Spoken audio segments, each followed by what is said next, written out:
Okay, this is Chef Valander again. I'm doing some experimenting again in my kitchen today. I'm making bread.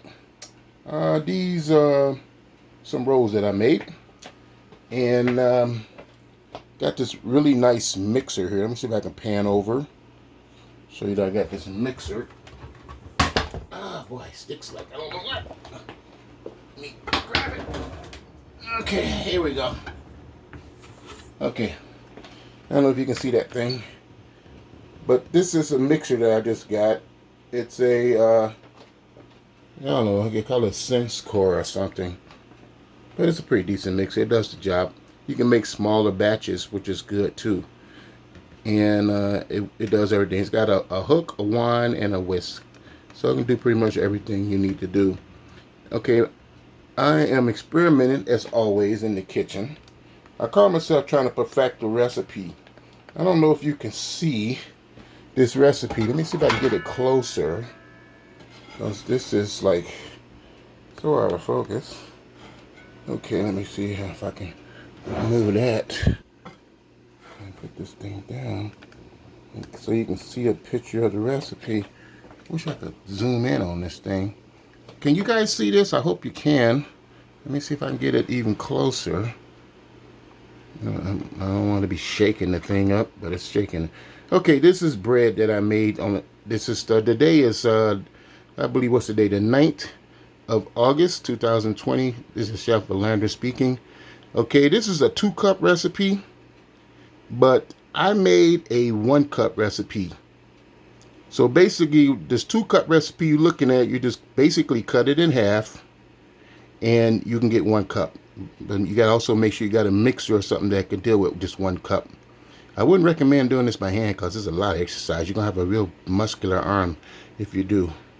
And this is basic what the ingredients are. The ingredients is most important. The method, pretty much everybody know the method, but I'm gonna go over that in a few seconds.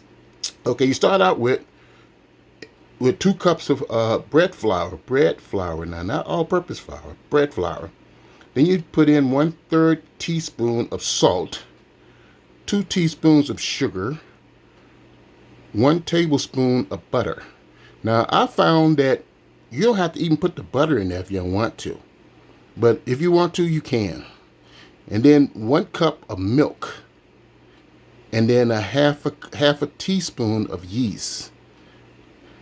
Now my yeast, I had to increase that yeast a little bit, so I would say try 2/3 teaspoon of yeast for a little bit more lighter and fluffier. Now, basically what I did, I got one of these things called a scale, because my measuring cups are not too accurate. And this particular scale here, oh boy, now I'm just trying to show you guys stuff. This particular scale is excellent. It gets down to the, the fraction that you need to deal with when you're making a recipe. Let me hit this button here. See if I ain't got it settled. It's gonna come out wrong. See if I can turn it off. Here we go. Okay, basically it'll zero itself out when I do that. You see, basically, I don't know if you can see these things in here, but this lighting is something else. I hope you can see that. But that's this basic scale, and it's give you these are ounces.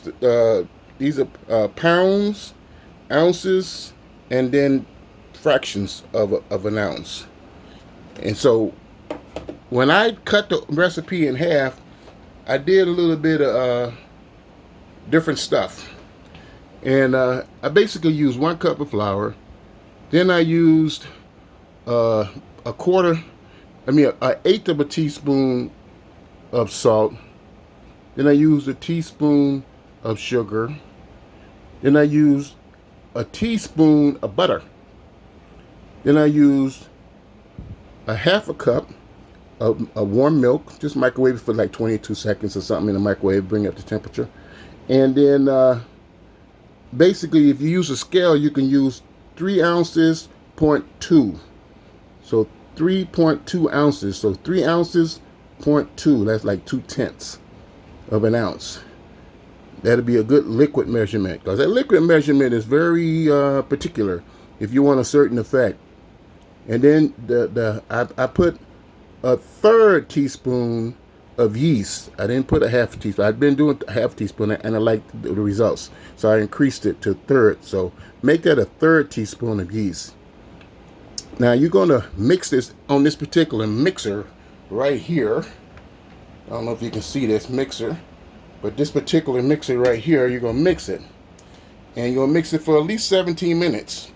And you want to use, believe it or not, you want to use this thing.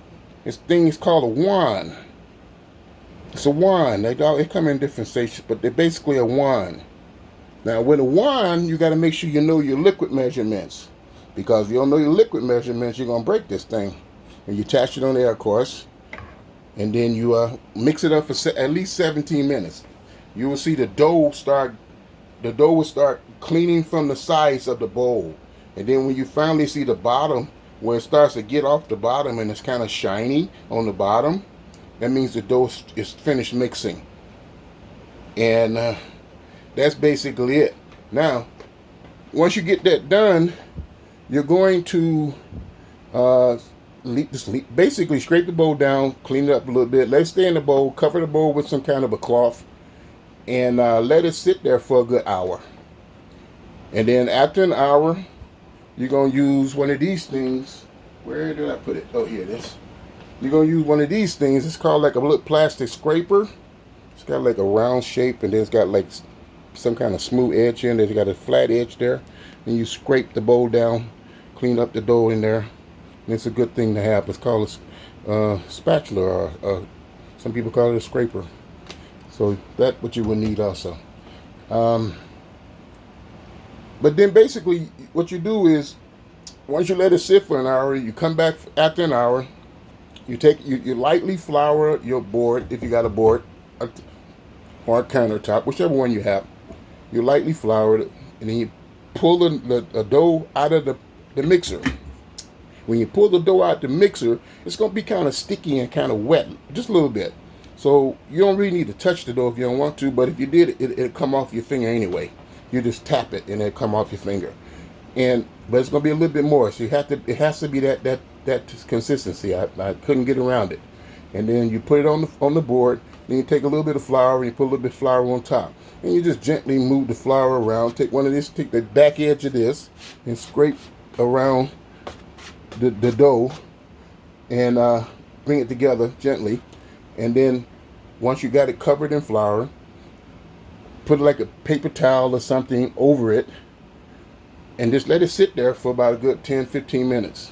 Give it time to suck up some of that moisture. And then after 10-15 minutes, come back. Now you can prepare it, cut it in sizes that you want, shape it any kind of way you want to shape it. Get yourself a nice pan. In this particular recipe, this one of these little fat cake pans is just good enough. This is a non-stick pan too, by the way, and it works pretty good.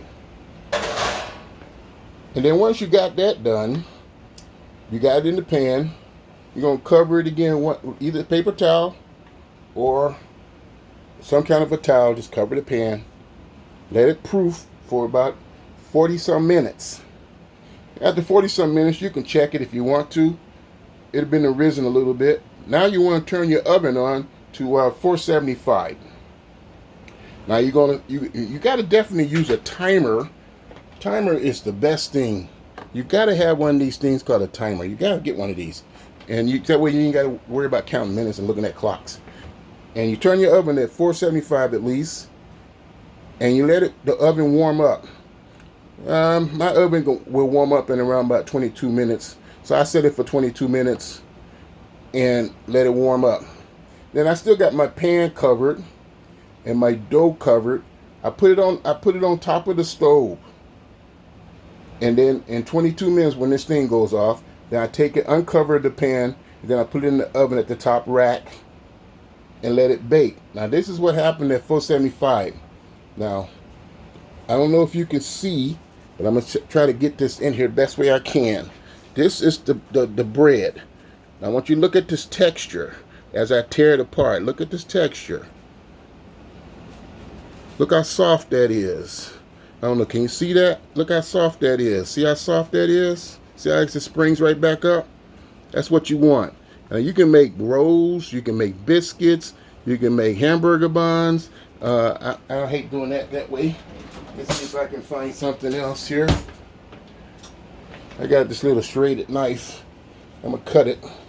Now you gotta be careful, don't cut yourself, because this thing can cut you. Damn, I can't get this thing open. Maybe this is too dull. Wow, I can't cut it. I'm trying to do it. There we go, it's working. Took a little bit of a start. Now I'm cutting this bread in half. All right, now I cut it in half. It's kind of messed up because I tore it open. But you can see, okay, let me get it up here. You can see how soft that is. You can see the softness, the moisture. You can just see how soft that is. And that's what you want. You want that bread to be able to be flexible like that. You don't want nothing hard like a brick now. And basically, I just made, this is like a 1 cup of flour recipe. I made 4 of those. I made 4 with the 1 cup. And again, this is the bread. I don't know if you can see. See how soft and how it springs right back? I'm turning it around so you can see the texture. And it's nice and moist. And it's a good texture. And I made basically 4 of them because I'm a single person. I don't need a whole lot of this stuff. And because I wind up throwing it in the garbage, and I don't like to be wasteful. So pretty much 4 of these things is good for me. I make them like this size, so that way if I want to make a sandwich, I can make a sandwich. I want to make a hamburger, I make a hamburger. Whatever kind of meat I want to stick in there, I can stick it in there. Or I can just put some butter and jelly in that sucker and just eat it with butter and jelly, because it tastes great. And you can make them smaller, like dinner rolls size.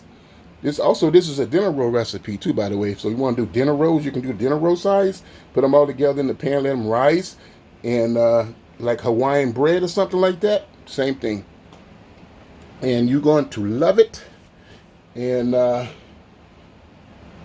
but basically, if you can remember all the stuff I just got through saying, I'll just replay the video. You get this results, and you're gonna love it. And the people that you know and care for are gonna love it with you.